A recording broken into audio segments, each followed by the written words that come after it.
Hey, welcome to Sports Unfolded NBA Ranking Show. I am your host, Eric. Big dog in the house. Kenny, how are you? Doing good, Eric. I am. I'm pretty excited. I mean, this list we bring them out on Mondays, so obviously a lot's changed by the time we do our show. Yeah, But we can discuss how you got there, and then obviously some changes that need to be made based on what's happened so far this week. But let's bring that list up first and go through that for the fans out there. So at number 5, we had the Brooklyn Nets. At 4, the Memphis Grizzlies. At 3, the Philadelphia 76ers. At 2, the Denver Nuggets. And the Boston Celtics reclaiming the number 1 spot. That's probably going to change after this week and the events that yeah, happen there. But yeah. a couple of questions really quick. Some fans out there, definitely Milwaukee, 31-17. Kind of Mm, question that move. And it's still Sacramento at 27-20.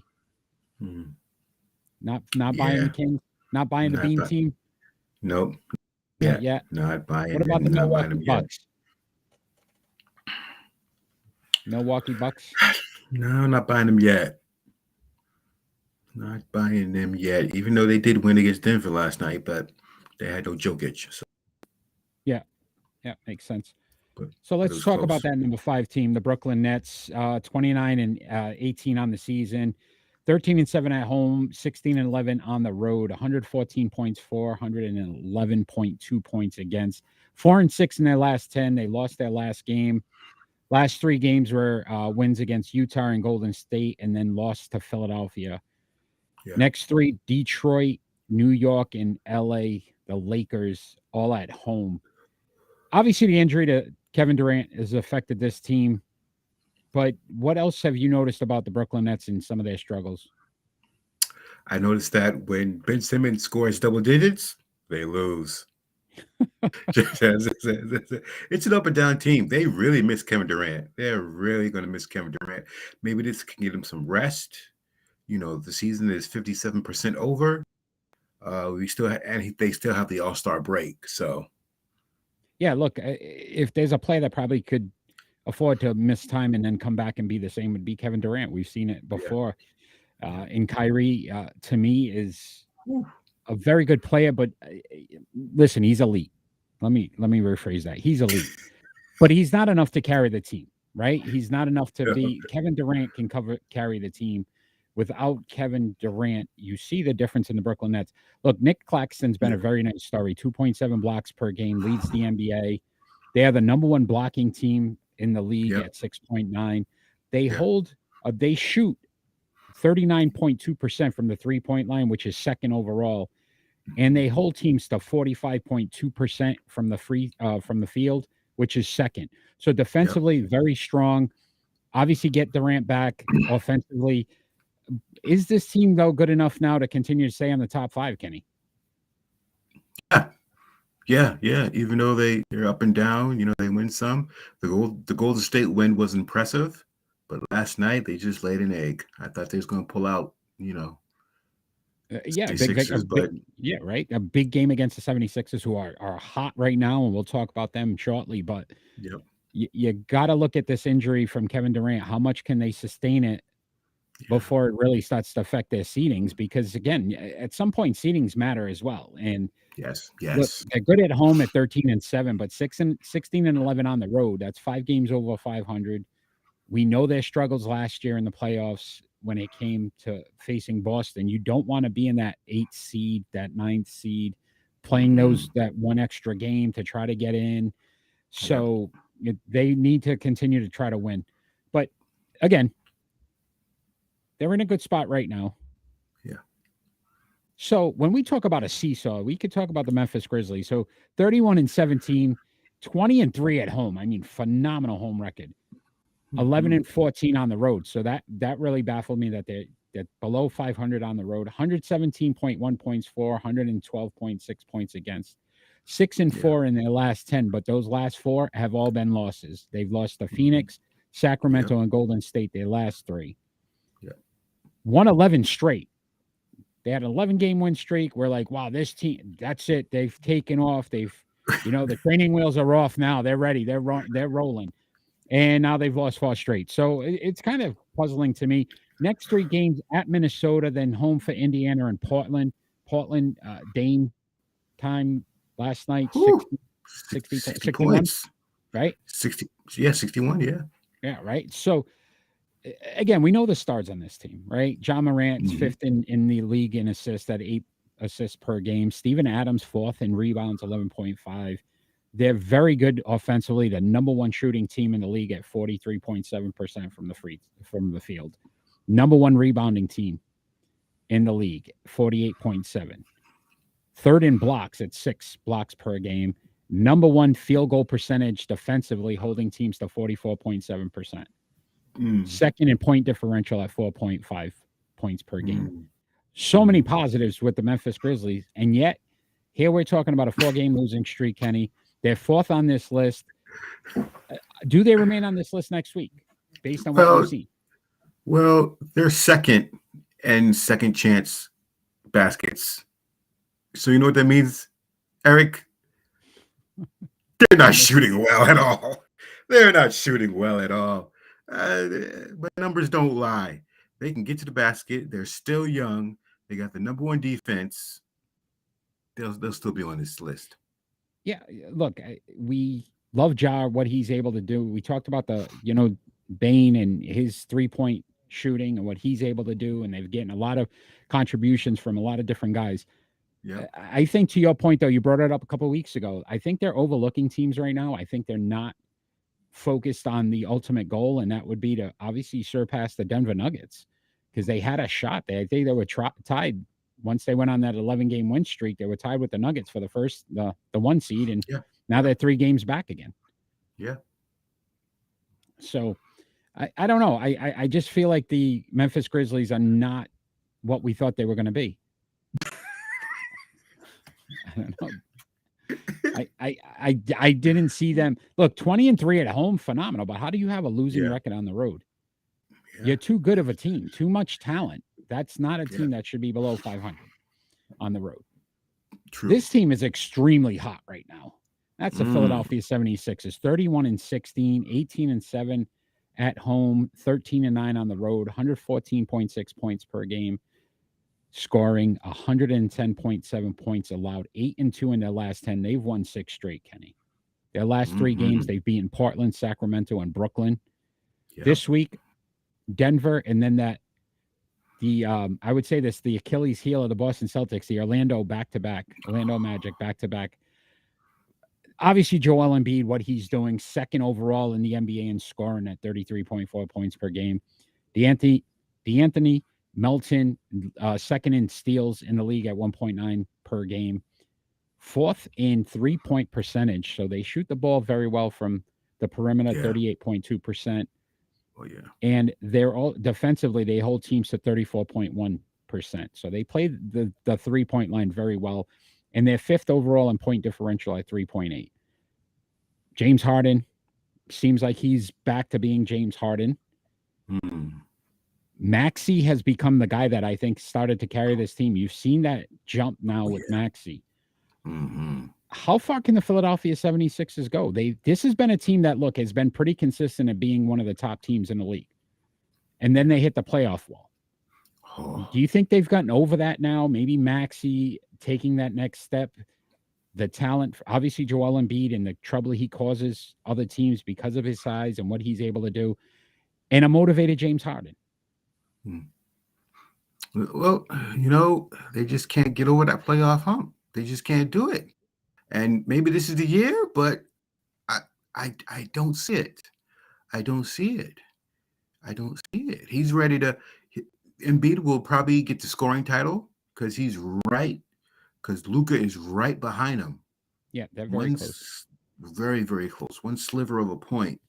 But let's see. I mean, I think they still need one piece. They got a great point guard. They got James Harden. They need that, as they say, that crazy man to come over and, and stir up something. But we'll see, because once they get to the playoffs, they never click, they never gel. Yeah, and again, third on this list. Very easily, look, if they continue to win, they could be the number 1 seed. on this list when it's all said and done. They have the talent. It's not what you do in the regular season, though, I think, for the Philadelphia 76ers at this point. I think it's nice to see them winning more consistently the last couple weeks, but I'd like to see what they do in the playoffs, because to me, they have the talent to be, the Eastern Conference champions. They really do. Yeah. But again, this is another team too where you got to start to worry about bubble wrap, right? Joel Embiid is one of those guys that sometimes late in the season, those nagging injuries. Harden's been one of those guys, and they can't afford to lose either one of those guys. This isn't the Brooklyn Nets where you get Kevin Durant goes down for a few weeks. If Embiid goes down for a few weeks, this team's in trouble. Very big time trouble. So it's going to be interesting to see if the Philadelphia 76ers continue this run. So 6 straight. We've seen some big winning streaks the last couple of weeks, and then we've also seen teams just completely collapse afterwards. So Boston won 9 straight and now lost 2 straight. Memphis 11 straight, now lost 4 straight. So will we see Philly, win 8 or 9 and then go on a little slump as well? We'll have to keep an eye on that. I think they're well positioned at 3, though. I think you did a great job with that 3. And obviously, again, this came out on Monday, so I'm sure they may have been the 2 seed if it was all said and done. If this was, put out today. But at the 2 seed, we got the Denver Nuggets, 34-15. 22-4 at home, 12-11 on the road, 116.5 points per game, 112.4 given up, 8-2 in their last 10. They lost their last game. Again, you mentioned it, to Milwaukee. They lost to OKC earlier in the week as well, and they beat New Orleans. They got games at Philadelphia. That's a very big game. And then home for New Orleans and Golden State. We know what Jokic is, he's a triple-double machine. Yes, he is. Right. 3rd in the league in assists at 9.9. They're 2nd in field goal percentage at 43.7%. Number 1 3-point shooting team at 39.5%. 3rd in point differential at 4 points per game. If you're going to say there's a weakness to the Denver Nuggets, what would it be, Kenny? Why is this not considered the best team in the NBA? Because they play in the West. But other than that, this team is just so unbelievable. I don't even think they have a weakness, because they can run. They're coached very well. They play very well. And this guy, Jokic, is just a monster. He is he's just a monster. The fact that he could be going for 3 straight MVPs? Is it 3 or 4 now? 3. This will be the 3rd straight. Right? 3. And you sit back and you're like, no way, the league's his numbers are going to start just blow you away to the point where you got to say, we have to give it to him. Yeah, but they're not going to. No, nobody won 3 in a row. Never say never, my friend. True. Yeah, you're right. See, there you go. You're correct. You're correct. There's always a first. There's always a first. Stranger things have happened. So, in the West, again, you got 2 teams, right? Memphis and Denver. Is there basically a clear-cut favorite that Denver's the best team in the West? Yeah. Would they be your pick coming out of the Western Conference? Yeah. Yes. Most definitely. I was on the Warriors bandwagon, but I'm sorry. Denver is they're a good team. Warriors are just way too inconsistent. But again, Warriors get in, they playoff experience, you never know. Same thing with the Lakers. As much as we make fun of the Lakers, look, if you get in that tournament and you're able to get in, you got 2 Hall of Fame players. Yeah. So it's going to be interesting to see how Denver performs, because again, this is another team when we talk about bubble wrap. Yeah. Michael Porter Jr. has to stay healthy. I mean, he's too big of a piece for them not to have him on the court. So, and Jokic, again, to me, I think you're wrong, Kenny. I think this is going to be the first 3-time MVP. 3 straight, sorry. 3 straight MVPs. 3 straight MVPs. We shall see. We shall see. I know how much you enjoy talking about the number 1 team. You don't have the hat. You can't throw it this week, but 35-14. 18-5 at home, 17-9 on the road, 117.6 points per game, 112 given up, 8-2 in their last 10. They had that nice little 8-game winning streak. Now they've lost 2 straight. They lost to Orlando and Miami the last 2 and beat Toronto the game before that. They got games they're playing now, I believe, against the Knicks and then Yep. the Lakers this Saturday and then Brooklyn, all at Yep. home. The 5th best blocking team in the league at 5.4 blocks per game and best point differential in the league at 5.6 points. So the games they are winning, they're winning convincingly. Tatum, 3rd in the league in scoring at 31 points per game. Big injury, though, Marcus Smart. He's missed the last 3 games. That's affecting them. Yep. Right? That's the guy that I think when they start to struggle a little bit, he's that floor general. He's the guy that's getting in their faces and saying, look, we've got to play better. We've got to do better. There's been some controversy now with Joe Mazzulla, the head coach there as well, and some of his decision-making, especially in the last game against Miami. We said this could possibly hurt them. What does Boston do? Does Boston continue to just stick with him? Yeah, you got to stick with him. I mean, he's the coach for now. You know, you got to stick to him until the end. You know, but the injuries are killing them. Robert Williams injured in Toronto. Like you said, Marcus Smart's ankle injuries are killing us. So our bench got to step up. Yeah, and then this is where I start to question the move at head coach. If you are a player right now in the NBA, you pretty much run the league anyway. Yeah. That's just the norm. That's what we've seen. We've seen players make decisions if they want to get guys on a team or leave a team or whatever they do, right? Mm-hmm. How do you look at it? Jason Tatum is your star player. Basically saying, look, this is an interim coach. I am not concerned about what Joe Mazzulla is doing right now. Because he may not be here next year. He may not be the guy next year. And I think that's hurting this team because they're still a young team who flourished last season. But after, you know, Ime Udoka got under them and said, look, we're not going to try to score every single time down the court with a 3-point. We're going to play great defense. We're going to hold teams. And then we're going to take our opportunities when it comes to scoring. I don't know if the team's going to listen to Mazzulla right now and say, look, because I haven't seen a defensive improvement yet. And we're in the middle of January, almost the end of January. You're going into the All-Star break. Yep. I haven't seen him step up. Last year, after January 1st, we saw a different team. We saw a team that played hard, that played great defensive basketball, wasn't going to lose to Orlando back-to-back. Like, that shouldn't happen. 3 straight losses to Orlando. So, Kenny, if this list came out today, where's the Boston Celtics on there? In your number opinion? 3. Number 3. Third best team, right? And it's this is what's happening with this team. We go through that high and then the lows, right? And it just that's what scares me because I feel like in the playoffs now, I don't feel as comfortable sitting back and saying this is the number 1 seed in the Eastern Conference. Based on the fact that if you can't beat Orlando, knowing that Orlando, right? And I'm not trying to hop on, but you can't tell me that after they beat you 2 straight back-to-back, a little motivation in that last game against Orlando would have shown me that, look, okay, we had a hiccup. Yeah. We have more talent. We're a better team. And yet here we are talking about, you know, them losing again, another game to Miami, who's not played great basketball this year.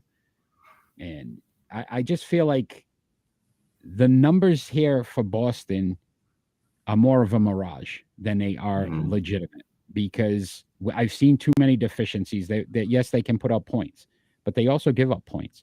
And in the last couple of games, I don't even think they hit 100 points. Yeah, you're right. You know, they're struggling just to get 100. So if you're not going to shoot well, you're not going to play good defense. This is what's going to happen with the Boston Celtics. But I digress. I digress because it's depressing me. But let's look at the list one more time, Kenny. Brooklyn Nets at 5, the Memphis Grizzlies at 4, Philadelphia 76ers at 3, Denver Nuggets at 2, and the Boston Celtics at 1. You can check that little date up there at the top. It tells you when it came out. So before people flip out, this was 3 days ago. Kenny, you're pretty much staying packed with what you have, but there's not a team out there that you feel should be looking over their shoulder and saying, hey, look, next week I may not be on this list. No, I checked the schedule and these 5 should be exactly. You know what? Brooklyn will be off. I believe Brooklyn will be off.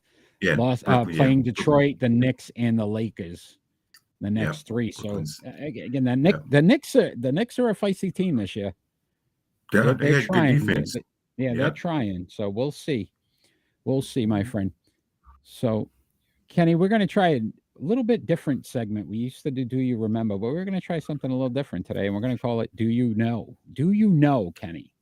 Oh, All right. okay. I'm going to ask you three questions, and then basically you're going to give us our answer. We'll see if you're right. All right. Okay. So All the right. first question, do you know, Kenny, Mhm. who's had the most assists in one game? Who had the most assists in one game in NBA history? And you think about all the greats, and I'm going to throw names out there. John Stockton, right? Was Mhm. all-time assist leader. Magic Johnson, Larry Bird. I mean, there's been some greats. Yeah. Yeah. But that would be too easy, wouldn't Yeah. it? Yep. Yep. So I ask you, Kenny, who had Mhm. the most assists in one game in NBA history? I believe that would be Scott Skiles when he had assist. How many? 30. Let's see if you are correct, sir. That is where we at right here. You are correct, my friend. Scott Skiles, 30 assists in one game. I think the second part was 29. I don't remember who it was now, but 29. So Scott Skiles, good guess, my friend. Yep, How did you know that? Yep. How did you know that? I know the NBA. I know the NBA. I see that, my friend. Scott Skiles. And he became a coach afterwards, right? Pretty successful as a coach there. Yep. All right, Kenny. So the next Mhm. question. Yeah. Do you know? So right now you have 8 point. Very good. Which coach has the most losses in NBA history? Oh. Right, we always hop on wins and everybody. Right, we're a little negative Ooh. today on NBA ranking Ooh. show. We want to know who's had the most losses as a head coach in NBA history. Most losses. Oh, jeez. Whew, that's a good one. Oh, let me go through my head.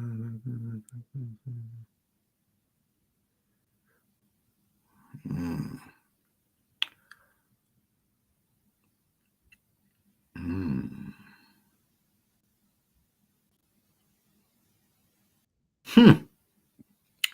This is crazy, but I'm gonna go with Byron Scott. Byron Scott. Let's see if you are correct, sir. No, it's not Let's right. see if It's not right. You No, sure? I'm positive. No. Lenny Wilkins. Wow. Lenny Wilkins, 1,155 losses in his career. Yep, you're right. So I'm going to give you a bonus here, though. I'm going to give you a shot to get a half a point. Mhm. Who's the active head coach that leads the NBA in all-time losses? Oh, jeez. Wow. Active, huh? Active. Ooh, This one surprised me. active. Wow. Active. Ooh.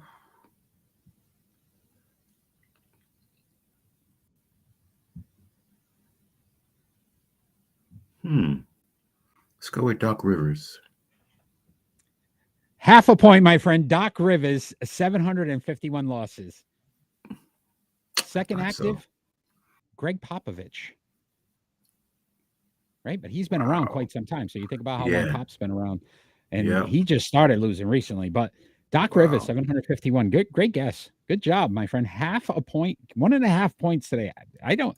Do you know might be the game for you? Not do you remember? Yeah, right. Yeah, right. All right, your final question. Let's see if you could finish this one strong. All right, let's go. I'm ready.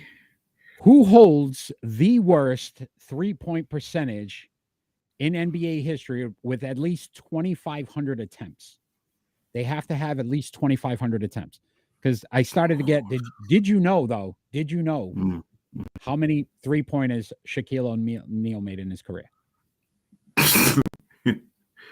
um, Do you want to guess? one. One. He made one in his career. One. But One. these. So I didn't want to count, his 3-point percentage. So this is anybody 2,500 attempts or more. The worst 3-point percentage in NBA history.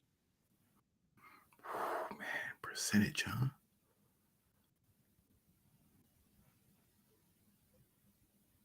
I'm going to give you a small hint. I'm going to go with John they're an Starks.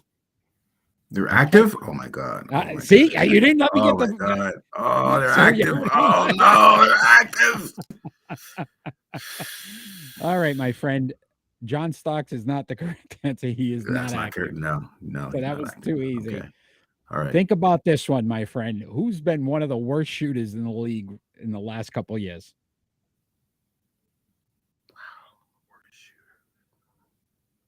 As soon as I throw him up there, he's even got a nickname now because of how bad he's shooting. Wow. There you go, my friend. You ready? I'm ready. Wow. Russell Westbrook, also known as Westbrick. Westbrick. 30.4%. Second on this list, Jerry Stackhouse was at 30.9. You want to know who was third? That surprised me. Who? Allen Iverson, 31.3%. Wow. Right. And we think about AI. I mean, the guy, yes, he was a slasher, but he was a great shooter as well. 31.3%. So that is your worst 3-point percentage shooters. But Russell Westbrook leads it at 30.4. Dang, I should have known that. I mean, if he can hit a few, he might be able to get Jerry Stackhouse up there. But I mean, the way he shoots lately, it doesn't look very good. No. Doesn't look very good. I don't think so. I know you had mentioned this week, and I might put you on the spot with this one, Kenny, because we hadn't discussed it, but there was a trade in the NBA with the Lakers, and you seem to like it. So I was just gonna get your opinion on that before we end our show. Good move for the Lakers. Good move for Washington. Which team made out in this deal? The Lakers. Good move for the Lakers. Real good move for the Lakers. If he comes off the bench, he's going to be great. If he starts, it's going to be great. I don't think Russell Westbrook will be there long. I heard rumors of him going to Chicago. Wow. For Zach LaVine, but what? Who would pull that deal off? Yeah. Why would Chicago make that move? Yeah, I don't know, but we shall Especially see. because they got Lonzo when he's healthy. Yep. Mm-hmm. That makes no sense. When he's healthy. Yeah. Yeah. So maybe that injury is worse than we thought. I know they were questioning when he would come back now. So listen, Lakers, Anthony Davis back, almost got hurt again last night, but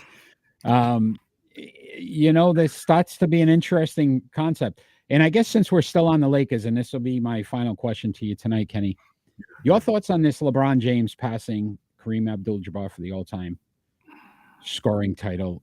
We're probably a week to 2 weeks away, if that. The accomplishment itself, I know there's a lot of people that don't like LeBron, Ron being one of them for sure. But if you think about the longevity of his career and what he's been able to do, and the fact that I didn't think this record would be broken anytime soon. Me neither. And I really don't know how he did it. It just on him these many years, and I'm like, he's really played 20 years in the NBA. Right, 20 years. It went by quick. I remember when he was a rookie. I remember when he was, I remember when we were playing Boston in those big series. Oh, when we had a big three, and I mean, he was just coming. He was fresh, wet behind the ears then. Yeah, and the LeBron stopper. Yeah, so you know what I mean. I think it's just amazing feat. Yeah, but I even as a Laker, you got to commend the fact that it's almost, and here comes my conspiracy theory things again, and I got to stop doing this, but I did it the other day with Ron. I'm going to do it with you as well. Yeah. But this, to me, the Lakers signed LeBron to make sure that they still had the top scoring leader of all time. They didn't want to give it up, man. They want to make sure they always have it, right? Yeah. Will, Kareem. Now, you know what I mean? Now you got LeBron will be a Laker. So it's like, unless he doesn't retire a Laker, but we'll see where Bronny goes. Yes. Well, this has been Sports Unfolded NBA Ranking Show. We do our normal, regularly scheduled show on Friday nights at 6 p.m. on Rhode Island Broadcasting on Facebook, YouTube, Twitch, and Twitter. So check that out tomorrow night at 6 p.m. So much to cover, especially in the NFL. Some coaching hires, a lot going on in the NFL. We'll continue with this LeBron story. If you want to follow us on our social media, all our tickers are right there. Kenny, you are my basketball guru. I appreciate all you do for Sports Unfolded. So we'll continue to bring these lists to you every Monday they come out. So just stay tuned. Follow us on Sports Unfolded. We post them on all our social media platforms. And then give us your opinion. We'd love to hear your opinions. We make sure we bring it on the show. So, Kenny, I will see you next week. I can't wait for your list on Monday. You take care, my friend. You too, Eric. All we ask for is peace on earth. Yep.